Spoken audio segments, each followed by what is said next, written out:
All right, so this is the lecture for section 10.1, sequences and series. So this is kind of a fun lecture, I think. It's a fun topic. So sequences first. I'm not sure what happened there with some of the font. It's a little bit moved. I'll make sure that that did not happen on your slides. There we go. So a finite sequence is a function, A sub n, whose domain is the set of natural numbers from 1 to n. Okay. The terms of the sequence are labeled A1, A2, A3, AK, AK plus 1, all the way up to AN minus 1 and AN. Okay, well, that's just saying we have 1 to n in terms. All right. So where AK represents an arbitrary term, anything in between 1 and n, all right? And AN represents the last term of the sequence. So a finite sequence is a function AN whose domain is the set of all natural numbers. All right, that's an infinite sequence. Before, from A1 to AN, that was a finite, it stopped at AN. All right, so if we were talking about the infinite series or sequence, that would be A1, A2, all the way up to AN, AN plus 1, and so on, all the way up to like A to infinity, right? It's an infinite sequence. We don't do as much with those. All right, so let's see an example of this. This setup, we want to find A1, A2, A3, and A4. Well, that's literally just saying, well, n is 1, find out what that is. N is 2, find out what that does. N is 3, find out what that does. N is 4, find out what that does, right? So when n is 1, A1 is equal to 1 plus 1 over 1 squared.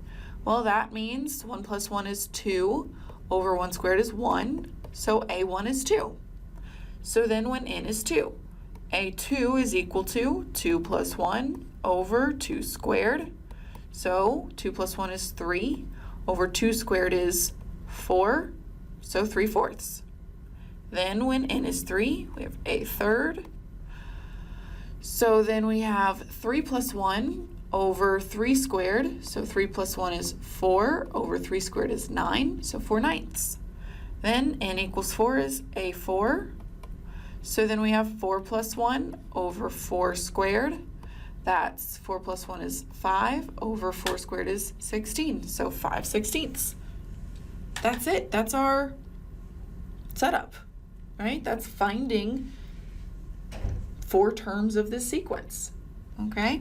So this is not that bad. Sequences, they sound a little scary and odd, right? But they're not that bad. Okay, so then, let's see here then. The next thing is a recursive sequence. So a recursive sequence uses the preceding terms. Okay, so that's different from the last example we just had. This one was just saying use the n value, use the term value, right?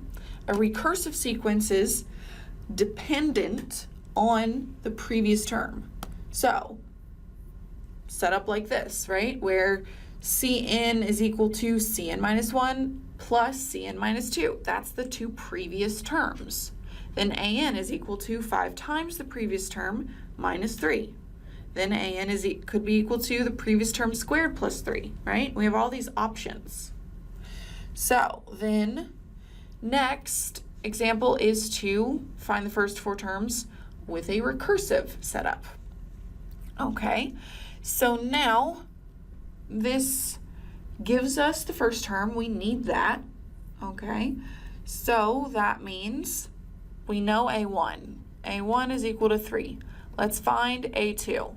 Right? So A2 would be equal to minus 2, A n minus 1, so 2 minus 1 is 1 plus 4.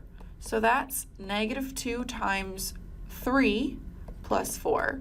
So that's negative 6 plus 4 is negative 2. So then a3 is equal to negative 2a to the n minus 1, so that's 3 minus 1 is 2 plus 4. Well, minus 2 times a2 was negative 2 plus 4 is equal to, okay, negative 2 times negative 2 is 4 plus 4 is 8. So then we have a4 is equal to negative 2 times a3, right, plus 4 is equal to negative 2 times 8 plus 4 is equal to negative 16 plus 4 is negative 12. All right, so that's literally the first 4 terms of this sequence. Okay, so remember here that recursive are set up like this, with needing the previous terms, okay? When we don't have that set up, when we have it just in, that's called an explicit sequence, okay?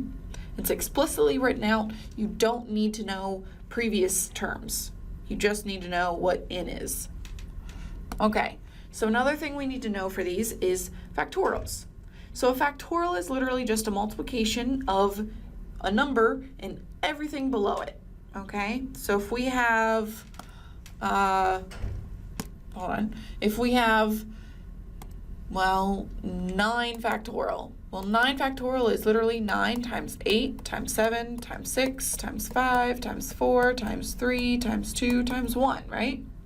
So we can also write it as, instead, well, 9 times 8 times 7 factorial, or something like that, depending, and then we can cancel, okay? So that leads us into our kind of a few examples here on how to work with factorials. 9 factorial over 7 factorial. Well, rewrite 9 factorial as 9 times 8 times 7 factorial over 7 factorial. Those are the exact same things, so cancel, and we just then have 9 times 8, which is 72. And that's it. That's all this equals, is just 72. All right? Now, 11 factorial over 8 factorial and 2 factorial. Cancel out the bigger one, right? So that means we have 11 times 10 times 9 times, 8 factorial over 8 factorial and 2 factorial. So the 8 factorials cancel. And then 2 factorial, well, that's really just 2 times 1, right? So 2 goes into 10, leaving us with 5. So then we have 11 times 9 is 99 times 5 is 495. Okay, so that's factorials, all right? We can use them within sequences, okay? We want to find the third term. So this is not a recursive, right? So we don't need to know the terms before it, so we can just find the third term. We could find the 50th term if we really wanted to as well.